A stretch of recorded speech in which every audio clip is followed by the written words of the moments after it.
Como falamos, em Apocalipse nós vamos conhecer as 7 igrejas da Ásia Menor. E quais são elas, pastor? Éfeso, Esmirna, Pérgamo, Tiatira, Sardes, Filadélfia e Laodiceia. Essas cartas, irmãos, elas foram escritas pelo apóstolo João, filho de Zebedeu com Salomé, irmão de Tiago Maior, que também era apóstolo. Nós vamos ver que essas cartas é de suma importância para o conhecimento da igreja e para o conhecimento de todos vocês que desejam honrar e agradar a Deus. Por quê? Essas cartas vão revelar alguns mistérios, irmãos. E quais serão esses? Nós vamos ver que essas cartas vão revelar a vontade de Jesus.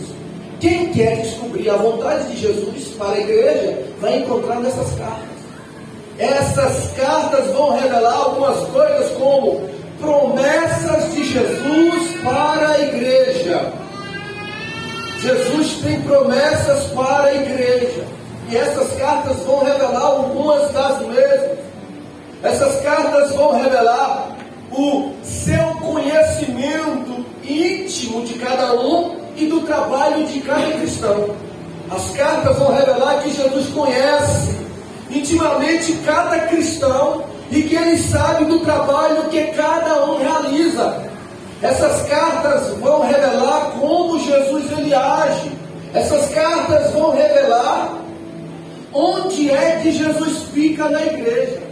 Essas cartas vão revelar o que ele reprova, o que ele aprova na igreja. Essas cartas vão revelar as recompensas que Jesus tem para a sua igreja.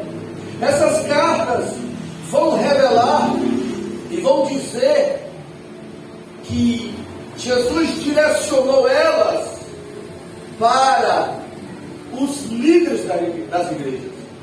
E muito mais, irmãos, nós vamos ver no decorrer desses domingos sobre as cartas de Jesus para as igrejas de Apocalipse. Hoje, com a permissão de Deus, nós vamos analisar a carta que fala sobre a igreja de Éfeso. E em que ano essa igreja foi fundada? Existem algumas perguntas. Começou com qual apóstolo a igreja de Éfeso? Como foi o início desta igreja? Seria como que, irmãos, eu convidasse aqui o nosso irmão querido Cláudio Honor, e ele chegasse nesse altar e falasse assim: irmãos, Jesus me entregou algo para dizer para vocês. Jesus me falou algo para dizer para a igreja Peniel. E o irmão Cláudio Honor, de posse do altar e do microfone, dissesse: eu escrevi uma carta, irmãos, e eu vou estar lendo essa carta para vocês, do que o Senhor Jesus me disse tudo para dizer para vocês. É semelhante a isso. A diferença é que não foi Cláudio Honor, foi o apóstolo João que recebeu essa revelação do Senhor Jesus. E essa primeira carta, como falamos, é direcionada à igreja de Éfeso. E essa igreja começou como e quando? Em Atos capítulo de número 19. No ano de em torno de 52 depois do Senhor Jesus Cristo. Quem foi que iniciou esse ministério? Porque aquela cidade não tinha uma igreja. Aqui tem muitas. Lá em Éfeso não tinha nenhuma. E como começou? Quem foi o missionário? Quem foi o apóstolo? Quem foi o pastor que iniciou aquela obra? Está em Atos 19. Paulo, na sua primeira viagem missionária, foi para Éfeso, irmãos, pregar o evangelho, abriu igreja lá. E a Bíblia vai falar em Atos 19 o que aconteceu no início daquela igreja. No versículo 6 de Atos 19, vai contar que Paulo orou por alguns homens e eles foram batizados no Espírito Santo. Olha que coisa linda. A igreja começou com manifestação, com derramamento do Espírito Santo. Mais à frente, no versículo 11 do capítulo 19, vai dizer que Deus fazia lá em Éfeso, no começo da igreja, maravilhas extraordinárias através das mãos de Paulo. Aquela obra começou com milagres, com prodígios. Paulo levantava as mãos e as pessoas eram curadas, eram libertas. Atos capítulo 19, versículo 18, vai falar outra coisa também, que muitos que ouviam a palavra, muitos que criam na palavra, arrependiam publicamente e abandonavam suas práticas pecaminosas, como livros de magias, porque lá naquela igreja havia alguns mágicos, alguns feiticeiros que se converteram ao cristianismo. E versículo 20 do capítulo 19 vai falar que nesta igreja, que nesta cidade que começou esse trabalho, a palavra de Deus, a palavra do Senhor crescia e prevalecia. Que trabalho extraordinário, irmãos. Batismo com o Espírito Santo, Paulo, Deus fazendo maravilhas através das mãos de Paulo. E lá em Éfeso o povo se arrependendo e confessando os seus pecados publicamente. Lá em Éfeso a palavra de Deus estava crescendo e estava prevalecendo. Que maravilha poder alguém chegar a uma cidade e fazer esta obra extraordinária, ou Deus fazer esta obra na vida das pessoas, as pessoas convertendo, sendo batizadas no Espírito Santo, sendo curada e tendo uma boa aceitação da palavra de Deus. Talvez você está pensando que não teve então nenhum problema, todo mundo aceitou a palavra. Cadê o inimigo? Cadê Satanás que se opõe à obra de Deus? Vendo vidas ficando libertas, vendo pessoas sendo cheias do Espírito Santo, vendo a palavra de Deus crescendo e prevalecendo. Cadê o adversário? Cadê o inimigo que ele se levanta quando essas coisas começam a acontecer? Derramamento do Espírito, crescimento da palavra, o povo se convertendo. O versículo 24 vai falar, irmãos, que começou uma perseguição, um alvoroço causada pelo Eurives, chamado Demétrio, contra Paulo. Você poderia até estar pensando, então foi tudo só maravilha lá. Não é, irmãos. Fazer a obra de Deus não é tudo só maravilha. Fazer a obra de Deus é pregar a palavra para que ela prevaleça. Fazer a obra de Deus é ver pessoas se arrependendo e se convertendo. Fazer a obra de Deus é ver Deus abrindo os céus e derramar o seu Espírito. Fazer a obra de Deus é contemplar Ele, curar e libertar a vida. Mas fazer a obra de Deus também é ser perseguido e passar por alvoroço, porque nem todo mundo quer dar lugar para Deus agir na vida. Nem todo mundo que escuta a palavra abre o coração para Deus transformar. Tem aqueles que fecham o coração para Deus transformar e abre a mente para o inimigo usar. E assim foi lá. Esse homem se levantou, Demétrio, usado pelo inimigo para criar um alvoroço, para atrapalhar o crescimento e o manifestar de Deus na igreja de Éfeso que estava começando. Ele sempre se levanta, mas nesta noite, na autoridade que é o nome de Jesus, ele se levanta contra esta obra, ele se levanta contra esta igreja. O Deus desse povo e desta igreja vai lançar ele por terra, pois o trabalho não vai parar, o trabalho vai continuar, a palavra tem que prevalecer, vidas têm que se converter e Deus ser glorificado. Aleluias! Como foi lá, é em todos os tempos. Estamos falando da igreja de Éfeso. Apocalipse capítulo 2 está falando dessa igreja. Eu fui para o início da igreja, para o começo da igreja. Atos 19. Só que passado 10 anos, em torno de 52 depois de Cristo, Paulo agora vai escrever uma carta para a igreja de Éfeso. A igreja já estava formada. E Paulo escreveu uma carta no capítulo 1, versículo 15, ele vai dizer: eu ouvi, igreja de Éfeso, que o tempo passou, mas a fé de vocês não diminuiu. Eu ouvi, igreja de Éfeso, eu não estou mais aí presente, mas o amor de vocês tem aumentado. Paulo agora falou, passado 10 anos, aqueles irmãos que converteram lá e outros, consequentemente, estavam com a fé elevada e estavam com amor permanente. Olha, a igreja estava conservando, a igreja estava permanecendo, a igreja estava vencendo. Então nós vamos ver que a igreja iniciou no ano em torno, irmão, de 50. Paulo escreveu para a igreja em torno de 60. Agora João vai falar para essa mesma igreja, levado ou recebendo a mensagem do Senhor Jesus no ano de 90. De Atos 19 para aqui, esse momento, a igreja já tinha em torno de 40 anos. Então, nós vamos ver que João agora vai escrever. João estava exilado na ilha de Pátimo. O imperador pegou João, jogou num tacho de óleo quente e falou: nós temos que matar esse homem. Matar ele por quê? Por conta da palavra que ele prega do Evangelho. Matar ele por quê, imperador? Por conta do testemunho que ele dá a respeito de Jesus. Pegaram, irmãos, o apóstolo João, jogaram num tacho de óleo quente. Quando tirou João de lá, nem um fio de cabelo tinha queimado. Aí eles pegaram João e jogaram na ilha de Pátimo, como se dissesse: já que nós não vamos conseguir matar ele, Deus está conservando ele em vida, nós vamos isolar ele. Nós vamos tirar ele da comunhão com esse Deus, no meio do povo. Jogou ele na ilha de Pátimo, para que ele ficasse lá isolado. Quando foi um certo dia, sabe que dia foi? Dia de domingo. Porque o senhor sabe, pastor, porque está na Bíblia, Apocalipse capítulo 1. Dia de domingo, João estava lá na ilha de Pátimo.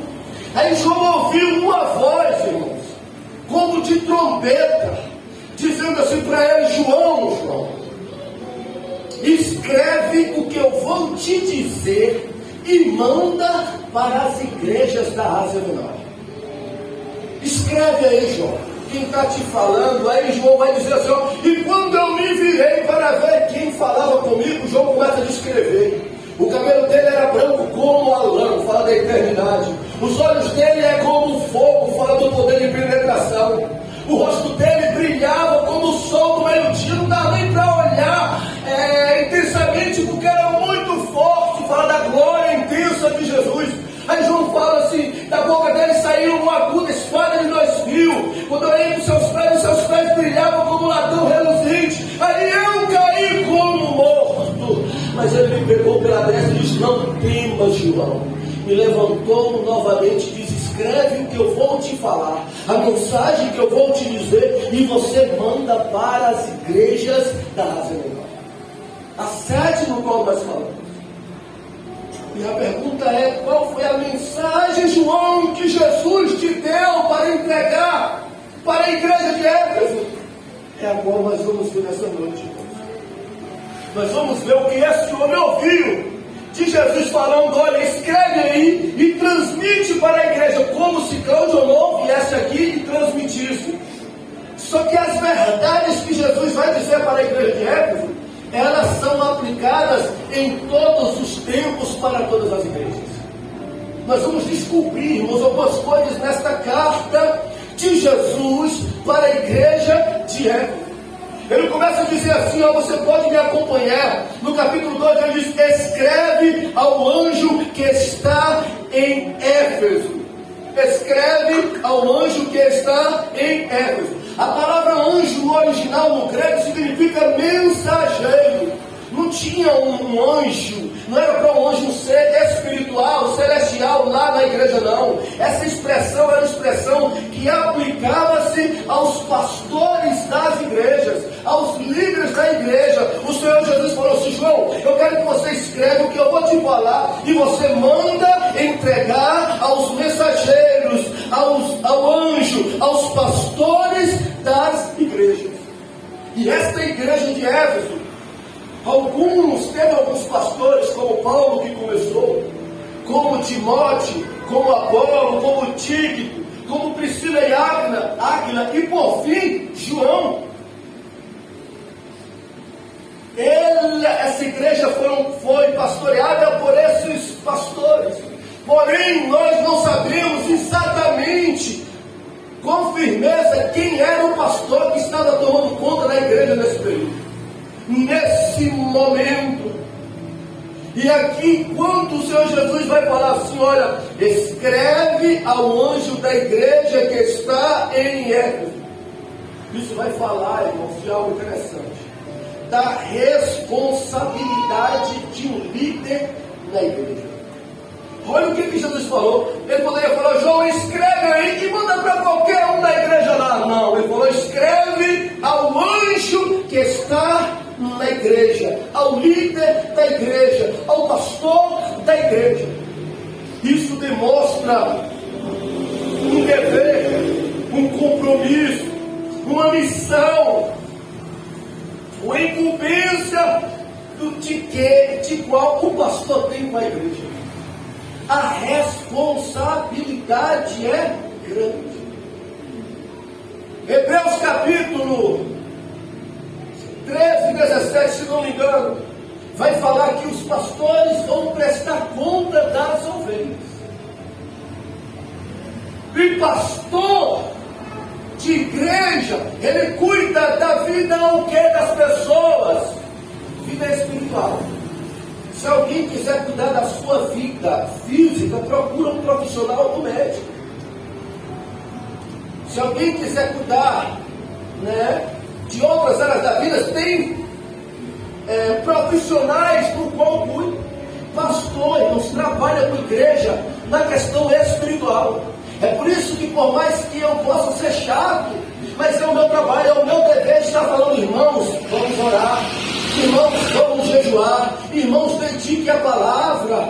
Parece que é chato ficar mandando aqueles convites para vocês, ficar incentivando vocês, mas eu sei que você já tem muitas pessoas para desmotivar vocês. Você já tem Satanás que quer afastar vocês de Deus, da palavra e da presença. Você já tem a própria carne que desanima, que se opõe contra as coisas espirituais. Então, ter um pastor para motivar, para incentivar a buscar a Deus, é o trabalho dele. E o texto diz que está sobre os ombros dele essa responsabilidade. Agora, se o pastor faz o trabalho de ensinar a palavra, de motivar o povo a orar, a jejuar, a buscar a Deus, e o povo não faz, aí o problema já sai do pastor e recai sobre o povo, que não quer vida espiritual, que não quer dedicar a vida espiritual.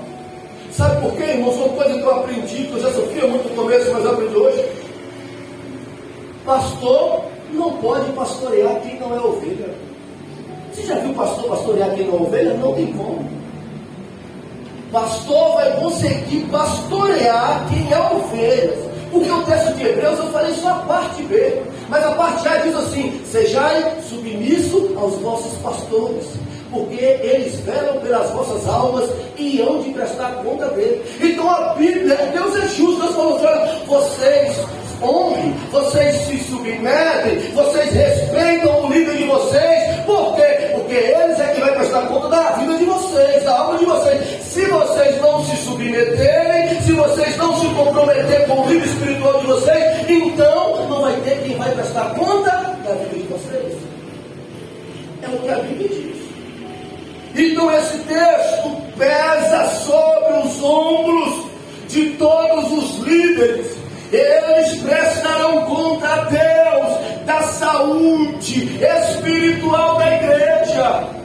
Tem muita gente que, para atrair pessoas, fica criando tantas coisas, ensinando o povo a fazer tantas coisas, dando coisas materiais, fazendo coisas que não edificam, que não fazem ninguém crescer. Vão prestar conta a Deus. Deus quer que os seus pastores e líderes trabalhem com o povo na palavra, insista para que o povo tenha comunhão e priorize a presença dele. Esse texto vai falar sobre isso. Pastorear, prestar conta, é cuidar, é vigiar, é alimentar.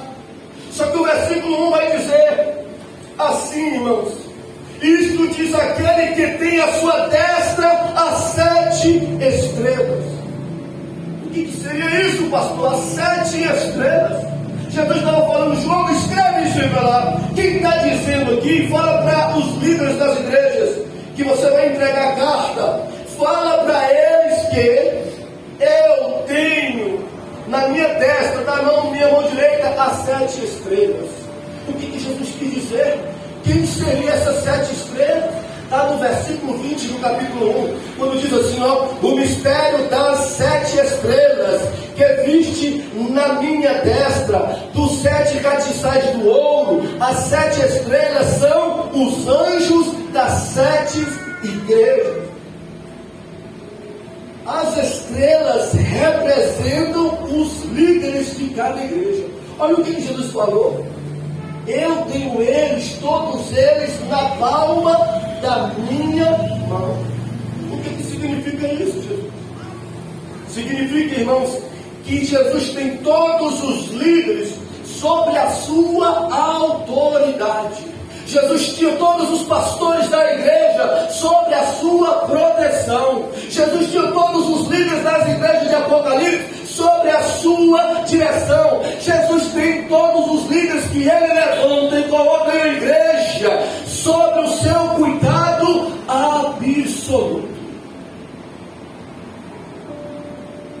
Isso mostra que o Jesus que levanta alguém para pastorear a igreja é o mesmo que vai dar autoridade a ele para fazer o trabalho. Isso mostra que o mesmo Jesus que escolhe alguém para estar na frente da sua obra é o mesmo que vai proteger, que vai dirigir e que vai cuidar. Eu me lembrei, a Maria Iracema falou isso aqui na terça-feira, agora é recente, no culto. Ela está ciente das dificuldades que estamos passando no ministério, financeiramente. E no culto de terça-feira parou um rapaz com um carro que não é daqui, entregou um envelope ao porteiro no dia da Marcos Brito e falou, entrega essa oferta para essa igreja. Era Deus me falando comigo, olha, quem quiser resistir, quem quiser endurecer o coração, deixa comigo, continue fazendo o seu trabalho, porque eu vou enviar gente de fora, mas eu não vou deixar faltar. Que coisa extraordinária, irmãos. Capítulo 1 ainda vai dizer sobre a destra das estrelas que estavam na mão dele, que é os líderes. Depois ele vai dizer só que anda no meio dos 7 castiçais de ouro. Se as estrelas representam os pastores e os líderes, o que representa os castiçais de ouro vai representar os castiçais, as igrejas. Os pastores são as 7 estrelas. Os castiçais de ouro representam as 7 igrejas. Interessante que eles representam a presença viva e ativa e vigilante no cotidiano do povo de Deus. É como se ele dissesse, João escreve aí, as 7 estrelas são os líderes, os 7 castiçais são as 7 igrejas. E aonde é que Jesus estava? Esse texto vai mostrar que Jesus, irmãos, no versículo 20 do capítulo 1 vai dizer que o mistério dos 7 castiçais são os 7 castiçais que viste, são as 7 igrejas. Interessante que os pastores estavam na mão dele, demonstrando autoridade e cuidado. Só que ele estava no meio dos 7 castiçais de ouro. Jesus estava no meio, e no meio significa o quê? Ele estava dizendo que ele estava no meio da igreja. Esse texto vai nos mostrar que Jesus não disse assim, olha, que ele estava nas extremidades. Jesus não estava nas margens da igreja. Jesus não estava na ponta ou do lado de fora da igreja. O texto vai mostrar ele dizendo, eu estou, João, no meio dos castiçais, ou seja, eu estou no meio da minha igreja. Irmãos, isso vai nos revelar, irmãos, que Jesus, ele anda Quando nós nos reunimos, Jesus está no meio do povo. Quando a igreja se reúne, Jesus está no cerne, no centro da sua igreja. Ele é o centro. E alguém pode me indagar e perguntar, mas pastor, desde quando que Jesus está no centro da igreja? Desde o Velho Testamento, meus amados irmãos. Quando Deus falou para Moisés, é interessante nós aprendermos isso. Porque o mundo aí fora está dizendo que não precisa congregar. Eu fui evangelizar 2 pessoas essa semana. Ele me falou, o ignorante, para que ir para a igreja? Eu não preciso ir para a igreja para mim me relacionar com Deus, para mim buscar a Deus. Aí eu pensei, o ignorante não conhece a palavra e fica afirmando esse tipo de coisa. Em Êxodo capítulo 25, versículo 8, diz assim, olha, desde o Velho Testamento, Deus disse que me farão um santuário e habitarei no meio deles. Quem falou isso aqui foi Deus. Deus falou, Moisés, faça um santuário, faça um tabernáculo, futuramente um templo. Para que, Deus? Eu vou estar no meio do meu povo. Quando Israel se ajuntar, quando o meu povo se reunir, eu vou estar no meio do meu povo. E para que, Deus? Porque está no meio do povo. Eu quero estar no meio para que eu possa guiar o meu povo. Eu quero estar no meio para que eu possa proteger o meu povo. Eu quero estar no meio para que eu possa, aleluia, santificar o meu povo. Deus habita no meio do povo dele, irmãos. Isso é Bíblia desde o Velho Testamento. O salmista no Salmo 46, no verso 5, ele falando de um caos, de uma instabilidade que estava tendo em uma cidade. Ele vai dizer no verso 5 assim, olha, Deus está no meio dela e ela não será abalada. Sabe o que estava dizendo aqui o salmista?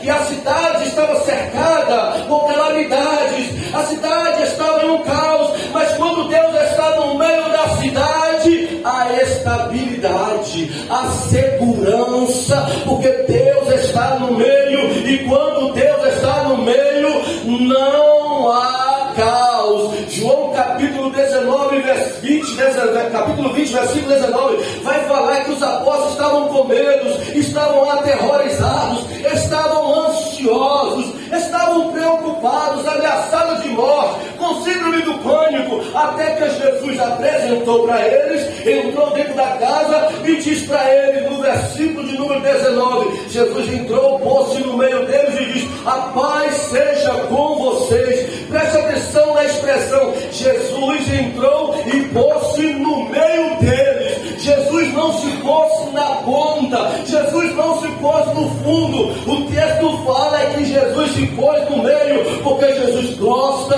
de estar no meio do povo dele, quando o povo se reúne. E o que aconteceu naquele dia que Jesus estava no meio? O texto diz que houve paz, o texto diz que houve consolo, houve conforto, houve alívio, houve refrigério, porque quando Jesus está no meio dele, ele manifesta, ele opera e traz paz, conforto e alívio para o seu povo. Mas eu fiquei a pensar, tanto no Velho Testamento Deus está no meio do povo, no Novo Testamento Jesus estava no meio dos apóstolos, e no céu, Apocalipse capítulo 5, versículo 11, João vai dizer assim, e olhei e ouvi a voz de muitos anjos ao redor do trono. O apóstolo João vai dizer que ele viu um trono, e em volta desse trono estavam os anjos adorando a Jesus. Jesus está no meio do povo dele aqui na terra, no Velho Testamento, e no céu também ele está no meio dos anjos. E lá no céu, o que ele está fazendo? Aqui na terra ele traz paz, consolo, ele abençoa, ele traz segurança, e lá no céu ele está no meio fazendo o quê? No céu ele está sendo adorado pelos anjos, no céu ele está sendo exaltado pelos anjos, no céu ele está sendo reverenciado pelos anjos. Então Jesus nesta noite está em nosso meio, conforme diz a palavra, e eu creio, e ele pode fazer, e ele pode manifestar, e ele pode operar nas nossas vidas. Mas o fato de nós saber que ele está no meio, isso exige de nós tratar ele com honra, tratar ele com reverência, tratar ele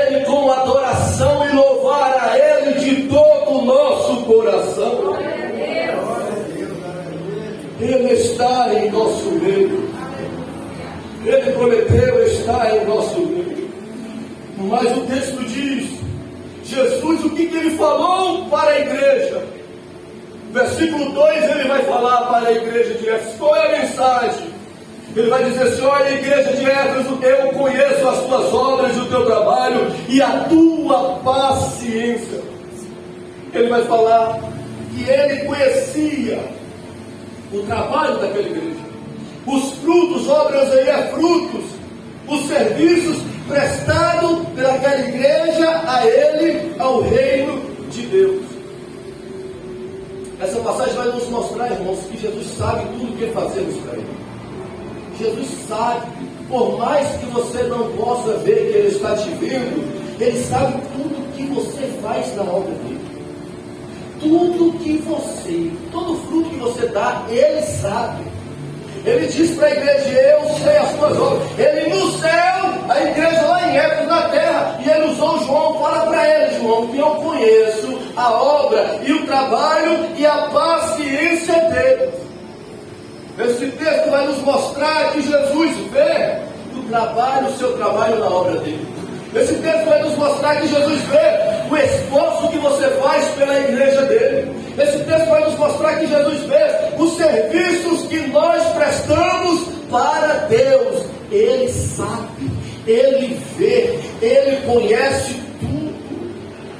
E isso vai nos ensinar o quê? Que Deus valoriza o que nós fazemos para Ele. Deus valoriza cada trabalho, cada obra que você faz para Ele no reino dele.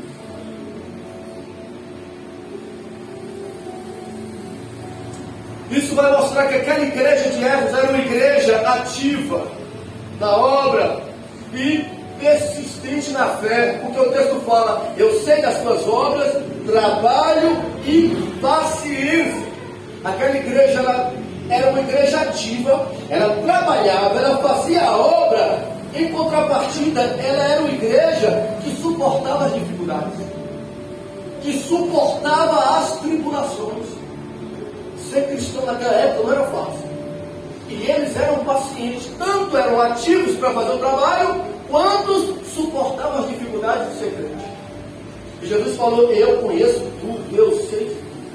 Aí ele vai falar assim: olha, vocês não podem suportar os maus. O que significa, Jesus? Jesus estava querendo dizer para eles: olha, a igreja, eu sei que vocês não aceitam o que é errado no meio de vocês. Eu sei que vocês não aceitam falsos ensinos no meio de vocês. Olha o que ele está falando para a igreja: eu sei que vocês não aceitam os maus obreiros que se filtram entre vocês. Vocês não aceitam. Jesus está falando isso. Isso vai mostrar que aquela igreja era uma igreja que tinha discernimento espiritual. Não era qualquer coisa que eles incluíam, não, irmãos. Não era qualquer palavra que eles falavam: aleluia, glória a Deus, não. Não era qualquer pessoa que chegasse lá e eles abraçavam e apoiavam, não. Eles tinham discernimento espiritual. No versículo 2 ele vai falar assim: ó, e colocaste à prova os que dizem ser apóstolo. Naquela igreja de Éfeso chegava gente lá dizendo, todo espiritual, dizendo: olha, eu sou apóstolo José, eu sou apóstolo fulano, e eu vim aqui para estar nessa igreja, para ser líder espiritual dessa igreja. Eles não aceitavam. Sabe o que eles faziam? Vamos fazer prova se o Espírito que está em você é de Deus ou não. Tem gente que, se a gente fizer isso, a gente se ofende, né? Mas é o que diz a palavra. Eles não colocavam à prova os que diziam ser apóstolos, e eles descobriam que eles não eram. Chegavam dizendo que eram líderes espirituais, e quando a igreja colocava à prova, descobria que eles não eram líderes espirituais, que eram falsos. Olha como isso vai nos ensinar, irmãos. Vai nos trazer maturidade para não aceitar todo mundo e não receber qualquer palavra e mensagem. Olha como essa carta vai nos orientar a agir dessa forma. Aí o Senhor vai falar assim no versículo 3: e sofredes e tens paciência. Aquela igreja passava por perseguição. e por dificuldades por causa da fé. Aí inclui algumas como rejeição social, perseguição religiosa, perda de oportunidades e ameaças e até morte. Eles passavam por tudo isso, sabe por quê? Só porque eram crentes, só porque diziam na cidade de Éfeso que eram cristãos, eram perseguidos religiosamente, passavam rejeição social e perdiam até oportunidades até de trabalho. Quando falava é crente, então não vou empregar aqui não, porque nós não gostamos de crente aqui em Éfeso. E o que eles faziam? Versículo de número 3 vai dizer assim: olha, trabalha pelo meu nome, pelo nome do Senhor, e não se cansa. Eles, irmãos, passando por tudo isso, eles não desistiam da fé. Eles não abriam mão de Jesus. Eles não desistiam, continuavam fiel nas dificuldades. Eles eram ativos, dedicados, sem se cansar. Mesmo passando por tanta perseguição e rejeição. Na cidade de Éfeso eles falavam: eu perco o trabalho, mas eu não perco a minha salvação. Eu perco a aceitação da sociedade, mas eu não perco a minha comunhão com o meu Senhor. Eles eram fiéis, mediante a tantas dificuldades e obstáculos. E eu fiquei a pensar: como é que pode, irmãos? Qual era o segredo desta igreja passar por tanta perseguição, por todo o problema, e eles continuavam trabalhando, continuavam servindo, continuavam dando frutos? Qual era o segredo? Eu quero aprender, para que eu possa colocar isso em prática na minha vida, e para que eu possa ensinar às pessoas. Pois por muito menos as pessoas param de pregar, param de cantar, param de tocar, param de orar, param de congregar, param de contribuir. Por muito menos as pessoas na atualidade deixam de fazer as coisas para Jesus. E qual é o segredo deles, pastor? Mas vamos ver que o segredo está no versículo de número 3. Diz assim: pelo meu nome. O texto vai falar assim: sofreste, tens paciência, trabalhaste pelo meu nome e não te cansastes. A senha está aí, irmãos. Trabalhaste pelo meu nome. O texto vai falar que o fato deles permanecerem, deles prevalecerem, era isso. Eles faziam pelo nome de Jesus e não pelo reconhecimento do nome. Eles faziam a obra pelo nome de Jesus e não pela valorização pessoal. Escute, alguém que faz as coisas de Deus não pelo nome de Deus, pela valorização pessoal ou pelo reconhecimento humano, uma hora ou outra vai parar. O texto aponta isso. Uma hora ou outra vai parar. Uma hora ou outra não vai querer mais oportunidade, não vai mais querer fazer nada. Por quê? Porque não está fazendo pelo nome do Senhor. Quando o texto está dizendo alguém faz a obra dele, pelo nome dele, ela permanece, ela persevera, ela vai avante, continuando fazendo a obra pelo nome do Senhor. Significa o que é isso, Senhor? Faz a obra para a glória de Deus, faz a obra para o louvor do nome do Senhor, faz a obra para que Ele seja conhecido e exaltado. Então nós precisamos fazer a obra não para a valorização pessoal, mas para que o nome dEle seja glorificado. Esse é o segredo. E se não fazer dessa forma, vai ter frustração, vai ter decepção e vai ter paralisia espiritual. Então, uma igreja fantástica, que trabalhava, dedicava no nome do Senhor e fazia tudo com muito esforço. Porém, no versículo 4, vai dizer assim: o Senhor Jesus vai corrigir. Aos meus e aos seus olhos, essa igreja seria perfeita para a gente congregar. Uma igreja ativa, uma igreja envolvida, uma igreja que botava a mão na obra, uma igreja que trabalhava. Aos nossos olhos, uma igreja perfeita. Porém, olha o que Jesus vai falar: tenho, porém, contra ti que deixaste o teu primeiro amor. Depois de elogiar a igreja, Cristo agora vai revelar um problema sério que tinha na igreja. Quem é que diria isso, irmão? Só aquele que tem olhos como chama de fogo, que conhece o mais íntimo do coração da pessoa. Ele vai dizer: olha, eu tenho porém contra vocês. Eu reconheço que vocês trabalham pelo meu nome, que vocês fazem a minha obra. Eu tenho algo contra vocês. E é o que, Senhor Jesus? Eu tenho contra vocês que vocês deixaram o primeiro amor de vocês. Mas qual amor é esse? Se a igreja tinha obras, tinha trabalho, paciência, perseverança, doutrina correta, tinha tudo, mas o Senhor Jesus está falando, estava faltando o essencial, que era o quê? Que era o primeiro amor. O que é primeiro amor, irmãos? O que Jesus quis dizer, o que é o primeiro amor? Está faltando sobre a igreja de Éfeso o primeiro amor. O primeiro amor é aquele amor inicial. O primeiro amor é o amor sincero, é o amor intenso, por causa de Deus ou para Deus, quando todo cristão começa a sua caminhada. Todo cristão, quando começa a sua jornada, é aquele amor por Deus, pelas coisas de Deus, que muitos chamam até eles de fanáticos. Aquele amor. E como isso pode se manifestar, pastor? Esse amor, primeiro amor na vida de um crente. Esse amor ele é manifesto na alegria que o crente tem de estar na presença de Deus. Quem está no primeiro amor tem alegria de estar na presença de Deus.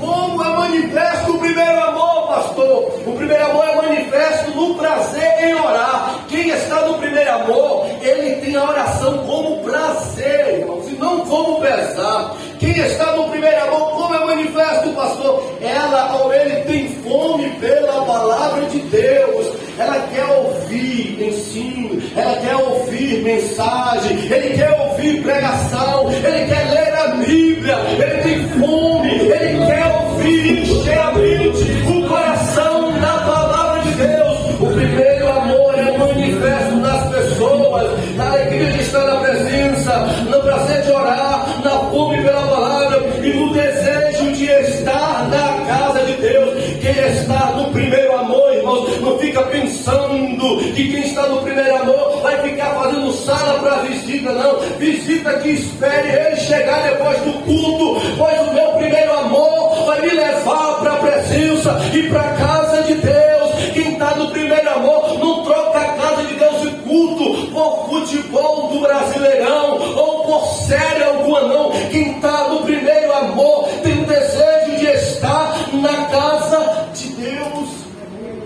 E o Senhor Jesus falou para isso: vocês trabalham, vocês fazem tudo em meu nome, porém deixaste o primeiro amor. A igreja de Éfeso não abandonou a obra de Deus, mas a igreja de Éfeso deixou o amor esfriar, deixou o amor por Deus esfriar. Isto mostra que é possível alguém trabalhar para Deus sem paixão por Deus. Esse texto vai mostrar que pode alguém estar na igreja, estar na obra, pregar, ensinar, cantar, tocar, fazer a obra, mesmo assim sem paixão nenhuma por Deus, só por dever de fazer a obra de Deus. Esse texto vai revelar isso. E o maior perigo não é parar de trabalhar para Deus. Escute, o maior perigo não é alguém parar de trabalhar para Deus, é parar de amar Ele. O maior perigo está aí, é quando alguém deixa de amar a Deus. Aquele primeiro amor, ele vai se esfriando, ele vai se acabando, e isso é um perigo. Nós vamos ver que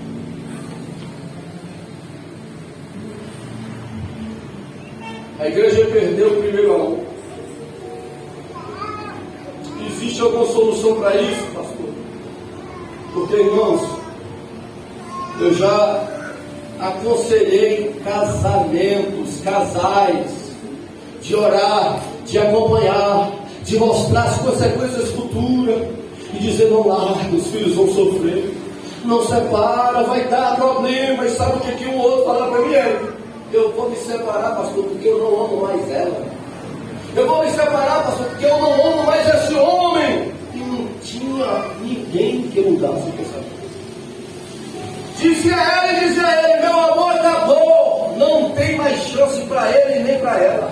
Acabou a aliança, quebrou o vidro, eu agora vou me separar. E quando o amor de alguém se esfria por Jesus, existe algum recurso ainda? Existe alguma solução?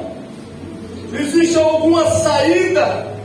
Existe algum jeito para alguém crente que um dia amou a Deus, o seu primeiro amor, mas os anos se passaram e esse amor se esfriou, então a pessoa está até na igreja, está até fazendo a obra, mas com amor frio com Deus? Será que Jesus é como esses casais, esses cônjuges que falam: se parou de me amar, eu não quero mais conversa, não tem mais vínculos? Será que não tem mais oportunidade, irmãos, para um crente que esfriou o amor para com Deus? Será que não tem como mais ele ir para o céu? Não tem como mais ele ser salvo? O texto vai nos dizer que existe a solução. E graças a Deus, aleluia por isso. Existe uma solução para quem um dia amou a Deus no primeiro amor e passado o tempo se esfriou. E qual é a solução? Eu quero saber. Jesus é quem vai dizer a solução. No versículo 5 ele vai dizer assim: olha, lembra-te, pois, de onde caíste, arrepende-te e pratica as primeiras obras. Jesus vai mostrar o caminho para a restauração, para o primeiro amor. Como se ele dissesse: tem solução para aquele que já me amou um dia e deixou o amor espiritual esfriar. Tem jeito ainda para aqueles que, quando se converteu, eu era prioridade, eu era tudo, passava tempo comigo, e passado agora anos ou meses se esfriou comigo. Existe uma solução ainda. E qual é a solução, Jesus? Ele vai falar 3 passos, irmãos, para quem está com amor frio ser restaurado. Primeiro passo, ele vai falar: lembra de onde caíste. O primeiro passo para alguém voltar ao primeiro amor é recordar como era antes. Olha o que Jesus está falando. Lembra de onde caíste. Lembra quem era você. Lembra como a sua fé era no começo que você me aceitou como Senhor e Salvador da sua vida. Lembra a alegria que você tinha, que você sentia em me buscar. Lembra da dedicação que você tinha para com a minha pessoa e não só para com a minha obra. O primeiro passo para a restauração do amor a Deus, Jesus está dizendo que é lembrar de onde caíste. Eu sei que você pode ter pensado como eu pensei, mas Senhor, tem gente que hoje em dia que converte, que batiza e nem amor demonstra logo. Já demonstra logo uma frieza, uma indiferença. Aí não corre o risco dessa classe de pessoas não ter se convertido verdadeiramente, só ter falado da boca para fora. Porque essa classe de pessoas pode até enganar os líderes, os pastores, os obreiros, a igreja, mas Jesus ninguém engana. Jesus conhece a confissão, a entrega de cada um verdadeiramente. Segundo passo para alguém voltar ao primeiro amor, ele vai falar: primeiro, lembra-te de onde caíste. Segundo, arrepende-te. Depois de reconhecer a queda, é necessário um arrependimento verdadeiro para a restauração do amor. O que significa aqui, pastor? A restauração ou o arrependimento. Arrependimento aqui significa reconhecer que está errado. Se não reconhecer que está errado, que está melhor do que quando converteu, não faz arrepender. O que significa que é arrepender? Significa mudar de direção, voltar para Deus, voltar para agir ou mudar a forma de agir. Então, o segundo passo para que alguém seja restaurado no amor para com Deus, além de lembrar de onde caíste, é se arrepender, é tomar uma atitude e falar: daqui para frente eu vou ser diferente, Jesus. Eu me lembro de quem eu era, eu me lembro de como eu fazia, eu me lembro de como eu buscava, eu me lembro de como eu priorizava, eu me lembro de como eu me alegrava quando eu comecei a minha fé, e eu vou parar com essa indiferença. Arrependimento é isso, é parar. E qual o terceiro passo para que haja uma restauração na vida de um cristão que parou de amar a Deus, que esfriou o amor? No terceiro passo, Jesus vai falar no versículo 5 ainda, ele vai dizer: pratica as primeiras obras. O que isso significa, Jesus? Pratica as primeiras obras. Ou seja, voltar a praticar o que praticava antes. Ele estava falando: alguém que deseja voltar a me amar, a ter o amor restaurado espiritual por mim, precisa primeiro lembrar de onde cair, se arrepender, parar com as atitudes do momento e praticar as primeiras obras. Ou seja, significa o quê? Significa voltar às práticas espirituais do começo, como oração, leitura da palavra, comunhão com Deus, jejum, amor pela igreja. Então, irmãos, se alguém quer ter o amor restaurado, precisa voltar a praticar o que fazia no começo da sua fé. Quem está falando isso é Jesus. Ele que está dizendo para a igreja de Éfeso e está falando para nós hoje. Por que, Jesus? O Senhor não me aceita, o Senhor não me tolera, eu com essa diferença? Aí ele responderia para nós: porque eu continuo mesmo com você, eu continuo te amando da mesma forma, eu quero que você me ame da mesma forma com qual nós começamos a andar junto. Jesus, ele não, nessa palavra, ele está dizendo que ele não vai aceitar, que ele não vai concordar, que ele não vai permitir com que alguém que já sentiu alegria, com que alguém que priorizou, com que alguém que buscou ele, com alguém que amava ele, deixe de amar e continue na presença dele. Isso é forte, mas é uma realidade, irmão. Isso demonstra que Jesus, ele é Senhor da igreja. Ele espera e deseja com que o seu povo e a sua igreja trate ele desta forma.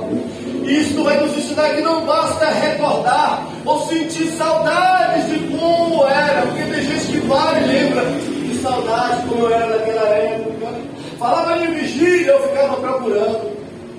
Quando tinha culto, eu era o primeiro, o pastor nem chegava na igreja, ainda estava na porta antes de abrir a igreja. Oração, consagração, eu não perdia uma. E não basta recordar, ter saudade do começo. É preciso voltar a viver como no começo. Esta palavra só trazer vocês aqui a conscientização de quem vocês eram no começo. E vocês continuar da mesma forma não vai mudar nada. O Espírito Santo quer nos conscientizar quem nós éramos no começo, mas Ele quer transformar e nos levar a fazer as primeiras obras que nós fazíamos no começo. Deus não quer apenas lembrar quem já fomos, Ele quer restaurar quem devemos ser hoje. Ele quer